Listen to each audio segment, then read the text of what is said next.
বন্ধুরা, welcome to learning and writing channel. গত ভিডিওতে আমরা শিখেছিলাম 1 থেকে 10 পর্যন্ত বাংলা গাণিতিক সংখ্যা। আজকে আমরা শিখব 11 থেকে 20 পর্যন্ত বাংলা গাণিতিক সংখ্যা। 1 1 11 1 2 12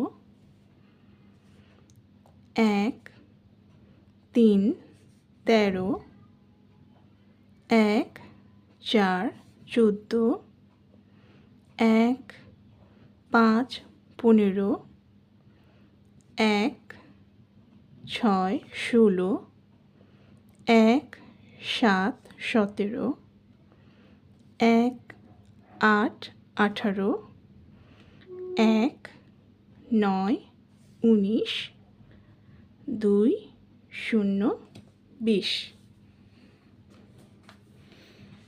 আজকে আমরা 20 পর্যন্ত লেখা শিখলাম। গত ভিডিওতে আমরা দেখেছিলাম 1 থেকে 10, 1 2 3 4 5 6 7 8 9 10 11 12 1 3 13 1 4 14 1 5 15 1 6 16 1 7 17 1 8 18 1 9 19 2 0 20। ইনশাল্লাহ পরবর্তী ভিডিওতে আমরা 21 থেকে 30 পর্যন্ত লেখা শিখব। ধন্যবাদ।